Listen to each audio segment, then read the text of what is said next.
So guys, इस video में मैं ये बता रही हूँ कि इंडियन आर्मी का स्ट्रगल कैसा होता है। फर्स्ट ऑफ ऑल, जो इंडियन आर्मी में जाते हैं या सोचते हैं, पहली बात उनको पता होता है कि अगर वो इंडियन आर्मी में जा रहे हैं उसके क्या रूल रेगुलेशंस हैं, है ना। इतना तो इंसान को पता ही होता है कि जिसने मतलब सेलेक्ट किया है कि हाँ मैंने इंडियन आर्मी में जाना है। इंडियन आर्मी में बहुत सारी पोस्ट होती है, पैरा कमांडो, है ना, सिपाही या फिर कुछ और कह लो, कुछ भी। इतना नहीं मेरे को पता, बट जितना पता है उतना मैं बता रही हूँ। और जैसे कि मतलब कि एक फोर्स होती है पैरा कमांडो। पैरा कमांडो का ये काम होता है, जो इंडियन आर्मी से जो मिशन, मतलब जैसे उनका मिशन होता है वो नहीं संभलता।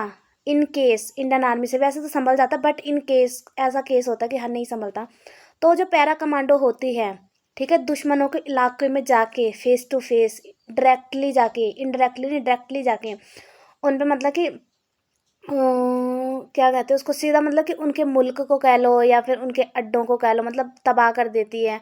और उनका जो मिशन होता है ये एकदम सीक्रेट मिशन होता है, किसी को इसके बारे में पता नहीं होता है। तभी तो उनको पैरा कमांडोज कहा जाता है। और एक पैरा कमांडो के अंदर 100 लोगों की शक्ति होती है। और पैरा कमांडो मतलब कि उनकी ड्रेस एकदम अलग लेवल की होती है। अलग लेवल की मीन्स कि जो जब वो युद्ध पे जाते हैं, ठीक है, लड़ाई पे जाते हैं, तो फिर जो उनकी उनकी जो ड्रेस होती है ना, ऑल ओवर पार्ट, उनके ऑल ओवर पार्ट में मतलब कि हथियार छुपे होते हैं, मतलब हथियार हथियार छुपाए होते हैं। बट ये हथियार कहाँ छुपे हैं, कैसे किस वे में उन्होंने छुपाए हैं, ये दुश्मनों को नहीं पता होता। इसीलिए उनको पैरा कमांडो कहा जाता है। और इनकी ट्रेनिंग एकदम डिफरेंट होती है।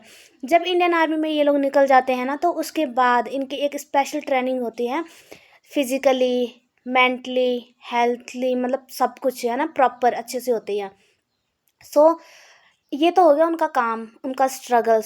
अब मैं ये बताने जा रही हूँ कि उनकी वैल्यू हमारी कंट्री में क्या है और हमारी लाइफ में क्या है। देखो, जो इंडियन आर्मी में है, सबसे बड़ा योगदान हमारी